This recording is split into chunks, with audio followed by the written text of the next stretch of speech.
ஒரு சதுரத்தின் பரப்பளவு ½ ஹெக்டேர் எனில் சதுரத்தின் மூலை விட்டம் என்னன்னு கேட்காங்க. இப்போ ஒரு ஹெக்டேர் வந்து நமக்கு எவ்வளோனா 10,000 சதுர மீட்டர்.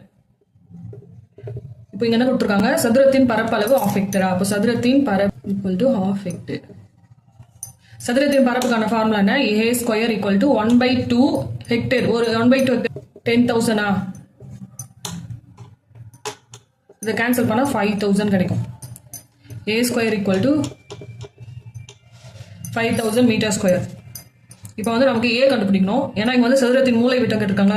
சதுரத்தின் மூலை விட்டத்திற்கான ஃபார்முலா வந்து a√2. இப்போ ஏ வந்து ஏ கண்டுபிடிக்கணுமா, a equal to square root எடுத்தா ரூட் கேன்சல் ஆயிடும். இங்க வந்து √5,000 இருக்கும். மீட்டர் ஸ்கொயர் கேன்சல் ஆயிட்டு மீட்டர் இருக்குமா.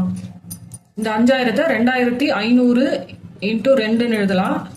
2500 வந்து 50 × √2 மீட்டர். இது வந்து ஏவோட வேல்யூ. சதுரத்தின் மூலை விட்டத்துக்கான formula d equal to a√2. ஏவோட வேல்யூ வந்து நம்ம என்ன கண்டுபிடிச்சிருக்கோம், 50√2 × √2 மீட்டர். 50 × √2 × √2 2வா, ரெண்டு மல்டிப்ளை பண்ணா 100 மீட்டர். அப்போ சதுரத்தின் மூலை விட்டம் வந்து 100 மீட்டர். இதுக்கான ஆன்சர் வந்து ஆப்ஷன் பி.